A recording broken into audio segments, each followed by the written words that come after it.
अल्हम्दुलिल्लाहि रब्बिल आलमीन वल आक़िबतु लिल मुत्तक़ीन अस्सलातु वस्सलामु अला सय्यिदिल अंबियाइ वल मुरसलीन अम्मा बाद फ़अऊज़ु बिल्लाहि मिनश शैतानिर रजीम बिबरकति बिस्मिल्लाहिर रहमानिर रहीम व बिल वालिदैनि इहसाना सदक़ल्लाहु व सदक़ रसूलुल्लाह सल्लल्लाहु तआला अलैहि वसल्लम। गौसे आज़म बमने बेसरो सामा मददें क़िबलाए दी मददें काबाए ईमा मददें बग़ैर दाबे बला उफ्ताद कश्ती ज़ईफ़ानो शिकश्तारात पुश्ती बहक़्क़े ख्वाजाए उस्मान हारून मदद कुन या मुईनुद्दीन चिश्ती मदद कुन या मुईनुद्दीन चिश्ती मदद कुन या मुईनुद्दीन चिश्ती। हाज़िरीन जुमा अस्सलामु अलैकुम व रहमतुल्लाहि व बरकातुहू। आइए कुछ सुनने और सुनाने से कब्ल गुंबदे खज़रा में आराम फरमाने वाले मेरे और आपके प्यारे आका हुजूर ताजदार मदीना अरवा व नाफिदा सल्लल्लाहु तआला अलैहि वसल्लम की बारगाह बेकस पनाह में झूम झूम कर अपनी अक़ीदत व मोहब्बत का सबूत देते हुए दुरूद शरीफ का नज़ाना पेश करते हैं। पढ़िए अस्सलातु वस्सलामु अलैका या रसूल अल्लाह, अस्सलातु वस्सलामु अलैका या हबीब अल्लाह, अस्सलातु वस्सलामु अलैका या नूर अल्लाह सल्लल्लाहु तआला अलैहि वसल्लम। शायर क्या खूब बात इरशाद फरमाते हैं कि दुनिया में मुझे जो भी मिला जितना मिला है, दुनिया में मुझे जो भी मिला जितना मिला है, ये सब मेरे माँ बाप की दुआओं का सिला है। कि दुनिया में मुझे जो भी मिला जितना मिला है, ये सब मेरे माँ बाप की दुआओं का सिला है। खुदा ने मुझे जो भी दिया माँ बाप आपकी दुआओं से, खुदा ने मुझे जो भी दिया माँ बाप आपकी दुआओं से मिला है। मुझे जो भी मिला माँ बाप आपकी दुआओं से मिला है। मुझे जो भी मिला माँ बाप आपकी दुआओं से। जहाँ भी गया लोग दिल बिछाने लगे, जहाँ भी गया लोग दिल बिछाने लगे, ये एहतराम मिला माँ बाप आपकी दुआओं से, ये एहतराम मिला माँ बाप आपकी दुआओं से। ये कामयाबियाँ ये शोहरतें कदम कदम पे मिली, ये कामयाबियाँ ये शोहरतें कदम कदम पे मिली। नसीब ऐसा मिला माँ बाप आपकी दुआओं से, नसीब ऐसा मिला माँ बाप आपकी दुआओं से। तवाफ मैंने किया मुरसईदे मरवा के, तवाफ मैंने किया मुरसईदे मरवा के, जो मैंने उम्रा किया माँ बाप आपकी दुआओं से, जो मैंने उम्रा किया माँ बाप आपकी दुआओं से। आगे शायर इरशाद फरमाते हैं कि इबादतों का खजीना दिखा के ले आऊं, इबादतों का खजीना दिखा के ले आऊं, मैं उन्हें खुल्द का जीना दिखा के ले आऊं। कि इबादतों का खजीना दिखा के ले आऊं, मैं उन्हें खुल्द का जीना दिखा के ले आऊं। मेरे करीम तू इतना नवाज दे मुझे, मेरे करीम तू इतना नवाज दे मुझे कि मैं अपने वालिदैन को मदीना दिखा के ले आऊं, कि मैं अपने वालिदैन को मदीना दिखा के ले आऊं। कि सूरज के आसपास न चंदा के आसपास, सूरज के आसपास न चंदा के आसपास, ऐसी रोशनी है गुंबदे खजरा के आसपास, सूरज के आसपास न चंदा के आसपास, ऐसी रोशनी है गुंबदे खजरा के आसपास कि मेरी यही दुआ है जन्नत में ए खुदा, मेरी यही दुआ है जन्नत में ए खुदा, मेरी भी माँ रहे फातिमा जहरा के आसपास, मेरी भी माँ रहे फातिमा जहरा के आसपास। जिसने कभी सुकून पाया वो बाप है, जिसने कभी सुकून पाया वो बाप है, जिसने हमेशा खुद को जलाया वो बाप है, जिसने कभी सुकून पाया वो बाप है, जिसने हमेशा खुद को जलाया वो बाप है। माँ ने प्यार से बच्चों को खिलाई हैं रोटियां, माँ ने प्यार से बच्चों को खिलाई हैं रोटियां, रोटियां कमा के लाया वो बाप है, रोटियां कमा के लाया वो बाप हैं। ताजदार कायनात सल्लल्लाहु ताला अलैहि वसल्लम के प्यारे दीवानों, अल्लाह अज़्ज़ा व जल की बहुत सारी नेमतें हैं, अगर शुमार की जाए तो हम शुमार नहीं कर सकते।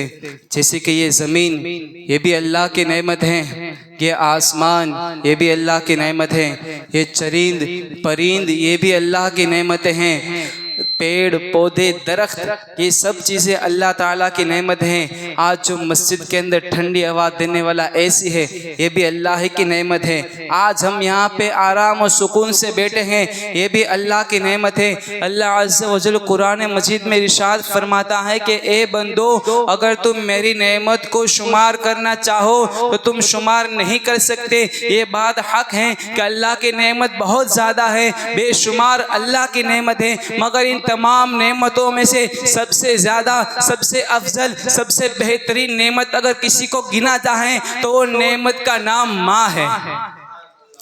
तमाम नेमत से सबसे अफजल अगर किसी नेमत को गिना जाए तो उस नेमत का नाम माँ है। जिसके पास माँ है ना, उसके पास दुनिया की सारी खुशियाँ हैं, दुनिया की सारी नेमतें उसके पास हैं, कि जिसके पास माँ है। और जिसके पास माँ नहीं ना, उसके पास दुनिया की मुकम्मल खुशी नहीं। जिसके पास माँ नहीं, चाहे उसके पास करोड़ों रुपए भी क्यों ना हो, बंगले गाड़ी सब कुछ भी है, मगर सिर्फ एक माँ नहीं ना, तो उसको ज़रूर माँ की याद आएगी। कभी ना कभी उसको माँ की याद जरूर आएगी। कितना भी बड़ा दौलत वाला हो, कितना भी बड़ा पैसे वाला हो, जो कोई भी हो, मगर उसके पास अगर माँ नहीं है ना, तो उसको माँ की याद जरूर आएगी। एक मर्तबा हुजूर सल्लल्लाहु ताला अलैहि वसल्लम मस्जिद नबवी के कोने के अंदर बैठे हुए थे और आपकी आंख मुबारक से आंसू निकले।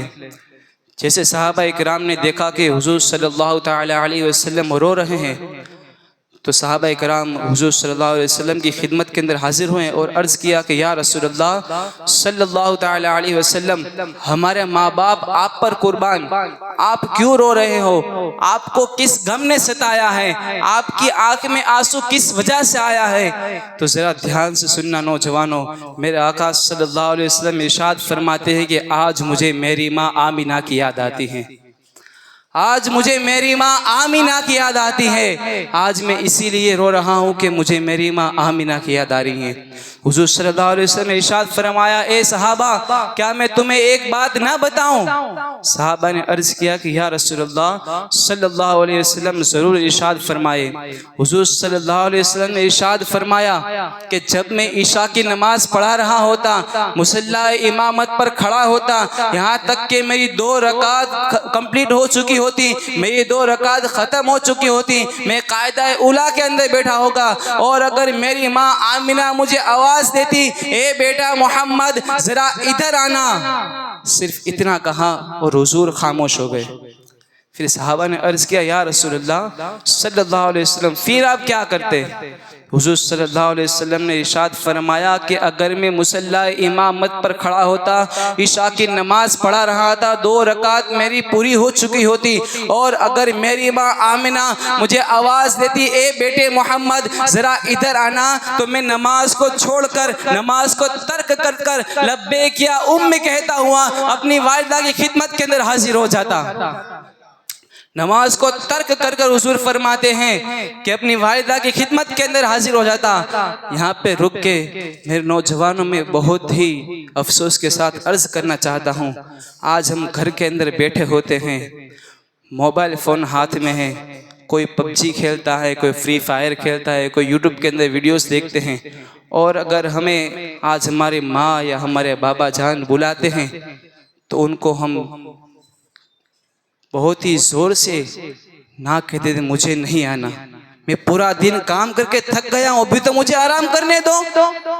हे नौजवान, तो उसी को कह रहा है जिसने तुझे 9 महीने तक पेट के अंदर रखा, जिसने 2 साल तक खून की शक्ल में तुझे दूध पिलाया, तो उसी माँ के सामने ऊंची आवाज से बात कर रहा है। जिस माँ ने तुझे चलना सिखाया, जिस माँ ने तुझे बैठना सिखाया, जिस बाप ने तुझे कमा के खिलाया, उसी के सामने आज का नौजवान बोलता हुआ नजर आता है। याद रखो, ताजदार कायनात सल्लल्लाहु अलैहि वसल्लम के प्यारे दीवानों, अगर माँ की दुआ लग जाए ना तो कितना भी गुनहगार बेटा होता है ना, वो वली बनता हुआ नजर आता है। कितना भी गुनहगार क्यों ना हो, अगर माँ की खिदमत कर ली, माँ को खुश कर लिया, तो अल्लाह का वली भी बनता हुआ नजर आता है। अगर देखना है कि अल्लाह हमसे खुश है या नहीं, साहबा हुजूर की खिदमत में हाजिर हुए और अर्ज किया, या रसूलल्लाह सल्लल्लाहु अलैहि वसल्लम, अगर हमें देखना है कि अल्लाह हमसे खुश है या नहीं तो कैसे पता चलेगा? तो हुजूर ने इरशाद फरमाया, घर पे जाओ और माँ को देख लो, अगर तुम्हारी माँ तुमसे खुश है तो अल्लाह भी तुमसे खुश है, अगर तुम्हारी माँ नाराज है तो अल्लाह भी नाराज है। अल्लाह की रिजा भी माँ की रिजा के अंदर है प्यारो। आज उसी माँ को हम गाली देते हुए नजर आते हैं, उसी माँ और उसी बाप को जो है घर से निकालते हुए नजर आते हैं। उनकी कदर और कीमत कर लो, उन्हीं की दुआ से बंदा वली भी बन जाता है। हजरत बख्तियार काकी रहमतुल्लाह अलैह, आप जो है हजरत इमाम मुजद्दिद अल-फैसानी रहमतुल्लाह अलैह के पीर व मुर्शिद हैं, और हजरत इमाम मुजद्दिद अल-फैसानी रहमतुल्लाह अलैह इतने बड़े बुजुर्ग हैं कि आज भी अगर कोई उनकी मज़ार पे जाकर, उनकी मज़ार पंजाब के अंदर, सर हिंद के अंदर है, आपकी मज़ार के अंदर जाकर कोई अगर सिर्फ एक मर्तबा हाफिज़ कुरान को सुनाता है वहाँ जाके, तो पूरी जिंदगी तक वो भूलता नहीं, मरते दम तक उसको कुरान याद रहता है जो आपकी मज़ार पे आके कुरान सुनाता है। इतने बड़े वली के भी पीर जिनको बख्तियार काकी कहा जाता है, आपको जो है वली बनने का बहुत शौक था, आपके पास इब्तिदाई दिनों के अंदर ऐसे कुछ अमलियात विर्दो वज़ाइफ नहीं थे कि आप वली बन सके।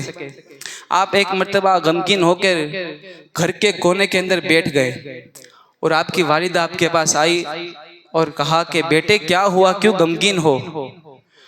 तो हज़रत बख्तियार काकी रहमतुल्लाह अलैह ने अर्ज़ किया कि ए मेरी माँ, ए मेरी वालिदा, मुझे अल्लाह का वली बनना है, मेरे पास ऐसे कुछ विर्दो वज़ाइफ तो नहीं है, मैं ऐसा कुछ नेक काम तो नहीं करता हूँ, मगर एक शौक़ है, एक दिल में तड़प है कि मुझे अल्लाह का वली बनना है। जैसे ये बात आपको कहनी थी, आपकी वालिदा ने दुआ के लिए हाथ को उठाया और कहा, ए मेरे मौला, ए मालिक बेनियाज, मैं अपने बेटे बख्तियार काकी से खुश हूँ, तू भी खुश हो जा, उसको तेरा वली बनना है, अपनी रहमत से उसको अपना वली बना दे। जैसे ये कहना था तो अल्लाह अज़्ज़ व जल ने उनकी दुआ को सुन लिया, उनके हाथ में भी दुआ से नीचे नहीं आए थे, उससे पहले बख्तियार काकी को विलायत नसीब हो गई। ये होती है माँ की दुआ। कितना भी बड़ा गुनहगार क्यों ना हो, अगर माँ की दुआ ले ली तो बंदा वली भी बन सकता है। कितने भी गरीब क्यों ना हो, आज हम पीर साहब के पास तो बहुत जाते हैं तावीज़ बनाने के लिए, बापू साहब के पास भी जाते हैं, इमाम साहब के पास भी जाते हैं, मगर अजीजों कितनी बार हम अपनी माँ के पास भेजे कि माँ मेरे लिए दुआ कर दो। आज हम पीर साहब की बहुत खिदमत करते हैं, करनी भी चाहिए, इमाम साहब की बहुत खिदमतें करते हैं, मना नहीं करता कि ना करो, मगर जिस माँ ने तुम्हें 9 महीने तक पेट के अंदर रखा, क्या उस माँ की भी कभी कदर व कीमत की? जिस बाप ने आपको जवानी तक खिलाया पिलाया, क्या उस बाप की भी अहमियत की? उस बाप की भी आपने खिदमत की? जवाब मिलेगा नहीं।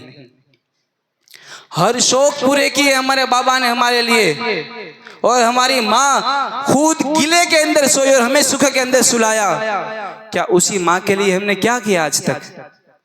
जवाब मिलेगा कुछ नहीं। जवाब मिलेगा कुछ नहीं किया।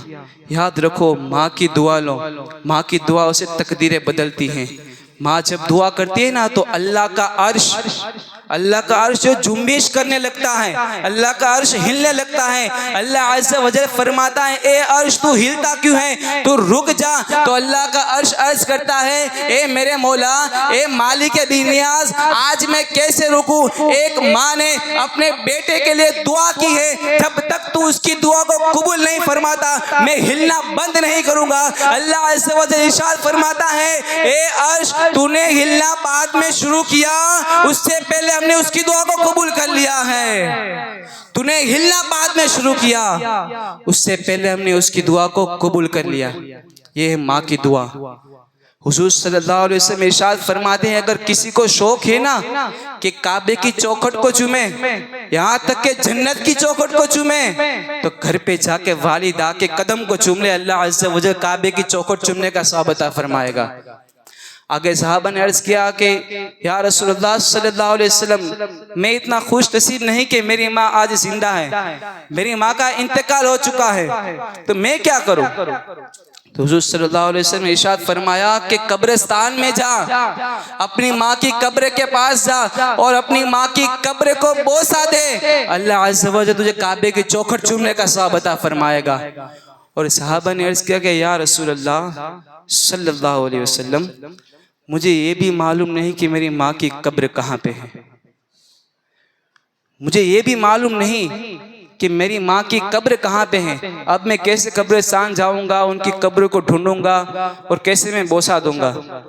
तो हुजूर सल्लल्लाहु अलैहि वसल्लम ने फरमाया, तुझे ये भी मालूम नहीं कि तेरी माँ की कब्र कहाँ है, तो घर पे जा, एक लकीर खींच, एक लाइन बना, उस लाइन को अपने माँ की कब्र को तसव्वुर कर, तो उसको जाके चूम ले, अल्लाह तुझे काबे की चौखट चूमने का सवाब अता फरमाएगा। इतना करीम है हमारा रब कि हमें एक लकीर के ऊपर भी काबे की चौखट चूमने का सवाब अता फरमाता है। आज हमें जिस जन्नत के पीछे हम भाग रहे हैं ना, वही जन्नत हमारे माँ के कदमों के नीचे है, वही जन्नत हमारे माँ के कदमों के नीचे है। जरा हम उसको भी चूमने की कोशिश करें, उसको भी खुश कर ले। हमने दोस्तों को तो बहुत खुश कर लिया, यारों को तो बहुत खुश कर लिया, मगर जरा वालिदैन को भी खुश कर ले। वालिदैन की दुआ से भी किस्मत बदल सकती है। याद रखो, हमेशा दो रुख होते हैं सिक्के के, सिक्के के दो रुख होते हैं। हमने ये तो फजीलत सुन ली कि माँ की दुआ से बंदा जो है अल्लाह का वली बन जाता है, मगर माँ की दुआ नहीं ली और माँ को परेशान किया, वालिदैन को परेशान किया, तो उस बंदे का हाल भी क्या होगा। सिक्के के हमेशा दो रुख होते हैं, जिससे अगर हमारी भाषा में कहा जाए तो एक साइड काटा और एक साइड छापा। सिक्के के दो रुख होते हैं। एक रुख तो हमने देख लिया कि माँ की दुआ से बंदा अल्लाह का वली बन जाता है। हुजूर सल्लल्लाहु अलैहि वसल्लम इरशाद फरमाते हैं कि कल बरोज़े क़यामत एक शख्स आएगा जिसने पूरी दुनिया भर की नेकी की होगी, जिसने नमाज पढ़ी होंगी, सदका किए होंगे, ज़कात दी होगी, रमज़ान में इतिकाफ किया होगा, हज बैतुल्लाह किया होगा, उम्रा किया होगा, सब कुछ उसने किया होगा। और कल बरोज़े क़यामत जब उसके नामाए अमल को तोला जाएगा ना, तो उसकी जो नेकी का पलड़ा जो है वह भारी होने की वजह से नीचे हो जाएगा और गुनाह का पलड़ा ऊपर, यानी कि वो हल्का होगा, उसकी नेकी ज्यादा होगी। वो खुश होता होगा कि अब अन करीब मुझे जन्नत का मुजदा मिलने वाला है, मुझे बहुत जल्द अभी जन्नत का मुजदा मिलेगा और मुझे जन्नत के अंदर जाना है।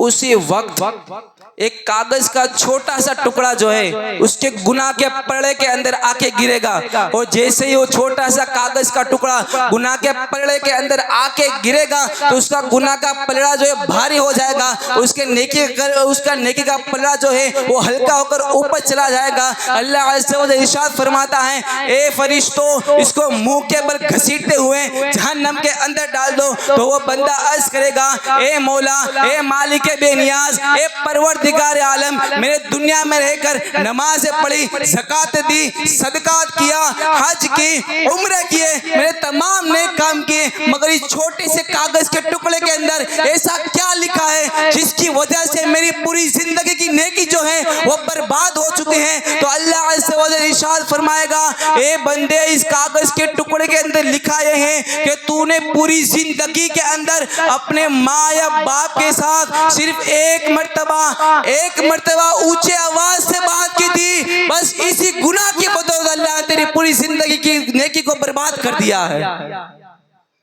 एक मर्तबा ऊंची आवाज से बात करने वालों, आज हमारा हाल क्या है?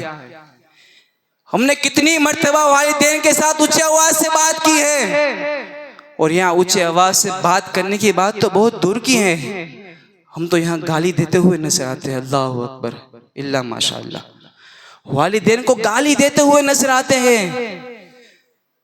फिर सोचो हमारा हाल क्या होगा। कितने भी नमाज पढ़ ले, सजदे कर करके मुसल्लों को फाड़ भी दिया, मगर वालिदा अगर खुश नहीं है, माँ खुश नहीं, तमाम आपकी जो इबादतें हैं वो बर्बाद हैं। सबसे पहला हक है कि वालिदैन को जो है खुश करो, वालिदैन की फर्मा बरदारी करो। वो अगर हमसे खुश हो गए तो अल्लाह भी खुश होगा, वो अगर नाराज हैं तो अल्लाह भी नाराज है। याद रखो कि कोई बड़े से बड़ा पीर भी अगर आपकी बारगाह में दुआ कर देना तो उसकी दुआ की कबूलियत गारंटी नहीं है कि कोई बड़ा पीर, कोई बड़ा खतीब, कोई बड़ा इमाम, कोई बड़ा मुत्तकी परहेजगार ने आपके लिए दुआ कर ली, हत्ता कि आपका नाम लेकर भी दुआ कर ली, मगर उस बात की कोई गारंटी नहीं कि आपके हक में उसकी दुआ कबूल होगी या नहीं होगी। मगर वाहिद ये शख्सियत ऐसी है, सिर्फ एक ऐसी ज़ात है, वो अगर आपके लिए दुआ करती है तो अल्लाह अज़्ज़ व जल उसकी दुआ को ज़रूर कबूल फरमाता है, और उस ज़ात बाबरकत का नाम माँ है। और हुजूर फरमाते हैं कि एक बाप की दुआ अपनी औलाद के हक में ऐसी है जैसे मुझ मोहम्मद की दुआ उम्मती के हक में है। यानी तो एक नबी की दुआ उम्मती के हक में है, ऐसी ही दुआ बाप की अपनी औलाद के हक में है। जैसे एक नबी अगर अपनी उम्मत के लिए दुआ करे तो वह दुआ कभी रद्द नहीं होती, इसी तरह जो है एक बाप अपनी औलाद के लिए दुआ करे तो वह दुआ भी कभी रद्द नहीं होती। तो हमें चाहिए कि अपने वालिदैन की खिदमत करें, उनकी फर्मा बरदारी करें, उनके हुकूक अदा करने की कोशिश करें। ये बात तो है कि हम अगर कितनी भी उनकी खिदमत करेंगे फिर भी उनका हक हमसे अदा होने वाला नहीं है। कितने भी उनकी खिदमत करेंगे फिर भी उनका हक अदा होगा नहीं, मगर हमें ये कोशिश करनी है कि अपने वालिदैन की खिदमत करें, उनकी फर्मा बरदारी करें और उनके हुकूक अदा करें। आखिर में अल्लाह ताला की बारगाह में दुआ है, जो कुछ भी नसीहत की उसमें जाने अनजाने में कोई भी गलती लग़ज़िश खता रह गई हो तो अपने प्यारे महबूब के सदक़े वसीले से मुझे माफ़ अता फरमाए, और आप तमाम हज़रात को और मुझे गुनहगार को अमल करने की तौफ़ीक़ अता फरमाए। आप तमाम हज़रात को गवाह बनाकर मैं कलमा पढ़ता हूँ, ला इलाहा इल्लल्लाह मुहम्मद रसूलुल्लाह सल्लल्लाहु तआला अलैहि वसल्लम व मा अलैना इल्लल बलाग। अस्सलामु अलैकुम व रहमतुल्लाहि व बरकातुहू।